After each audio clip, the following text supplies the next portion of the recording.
అందరికైతే ముందుగానైతే దండాలులా. ఇదే తెలంగాణ రాష్ట్రంలో ఇంకొక ముచ్చట హాట్ టాపిక్ అని అయితే మారింది. ఇంకా ముచ్చట ఏంటిదని మీరు సోచాయిస్తున్నారు కదా. గదేనులా ప్రపంచ దేశాలల్లో మొత్తం కలిపితే అందాల పోటీలు ఉంటాయి కదా.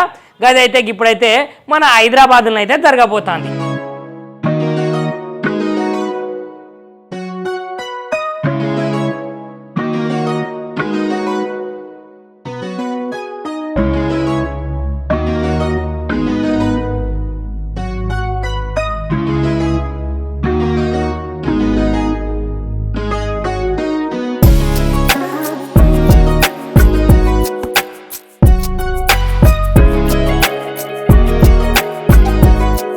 ఇక 120 దేశాలకు సంబంధించిన అందాల ముద్దుగుమ్మలు ఎవరైతే ఉన్నారో ఈ హైదరాబాద్కు భాగ్యనగరానికి వచ్చి వాళ్ళైతే అందాల పోటీలలో పాల్గొని వాళ్ళు జనాలందరినీ సందడి చేస్తారట. కాకపోతే అసలు ఇప్పుడు ఈ అందాల పోటీలు తెలంగాణ రాష్ట్రంలో పెట్టుడు అవసరమా? వాళ్ళు 200 కోట్ల రూపాయలైతే ఉచితంగా వ్యర్థం చేస్తున్నారు. వాళ్ళకు తెలియదా తెలంగాణ రాష్ట్రము అప్పుల పాలైందని? అందుకనే కాంగ్రెస్ వాళ్ళు లాభపడేందుకే ఇగో ఇట్లాంటి అందాల పోటీలు అనేటివి తెలంగాణ రాష్ట్రానికి తీసుకొని వచ్చిర్రు అని జనాలు అయితే గుసగుసలు ఆడుకుంటున్నారు. ఇంకొక ముచ్చట ఏమనుకుంటున్నారో తెలుసా? ఓ రామక్క, ఓ ఎల్లక్క, ఇగో చూసిర్రా వాళ్ళేమో ఈ కార్ ఫార్ములా రేస్ అని చెప్పేసి 700 కోట్ల రూపాయలు అయితే దంచకపోయారు.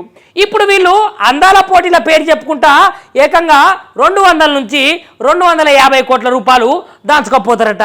అసలుకే ఇది తెలంగాణ రాష్ట్రము అప్పుల కుప్ప లెక్క తయారైందట. కాకపోతే ఇప్పుడు ఈ రాష్ట్రాన్ని ఎట్లా బాగు పెట్టాలి, ఎట్లా తీర్చిదిద్దాలి, ఏ విధంగా అభివృద్ధి పదంలో ముంగటి నడిపియాలి అనే ముచ్చట్నైతే పక్కకు పెట్టి ఇగో తెలంగాణ రాష్ట్ర ముఖ్యమంత్రి గట్లనే ఈ కాంగ్రెస్ పార్టీ వాళ్ళు ఎక్కడికెళ్ళో మొత్తం అందాల పోటీల పేరు చెప్పి 250 కోట్లు అయితే వేస్ట్ చేస్తున్నారు అని అయితే అమ్మలక్కలు అందరూ కూడా అయితే మాట్లాడుకుంటారట. మరి తెలంగాణ రాష్ట్రంలో నిజానికి జనాలు ఎట్లా మాట్లాడుకుంటున్నారో ఏం మాట్లాడుకుంటున్నారో వాళ్ళ ముచ్చట్టే నేను మీకు చెప్పిన. కానీ అసలుకైంది తెలంగాణ రాష్ట్రంలో ఇప్పుడైతే అందాల పోటీలు అవసరమా? ఎందుకంటే అటు బీఆర్ఎస్ వాళ్ళు ఏదో తప్పు చేస్తే కాంగ్రెస్ పార్టీ వాళ్ళే వాళ్ళను ఏకి పారేసిర్రు. ఇప్పుడైతే గదే బీఆర్ఎస్ పార్టీ వాళ్ళు ఇప్పుడు కాంగ్రెస్ పార్టీని ఏకి పారేస్తున్నారు. ఎందుకంటే అసలు తెలంగాణ రాష్ట్రంలోకి పోటీలు అవసరమా? ఎందుకు పెడతారు? ఇది మీరు స్వలాభం కోసమే రాజకీయంగా బాగా పైసలు దండుకొని జేబుల్లో వేసుకొని రాష్ట్రాన్ని ఇంకా అప్పుల పాలు చేయాలి అనే చూస్తున్నారని అటు ప్రతిపక్ష పోలు అంటారు. నిజానికి అటు వాళ్ళు చేసింది మంచిదా, ఇటు వీళ్ళు చేస్తున్నది మంచిదా?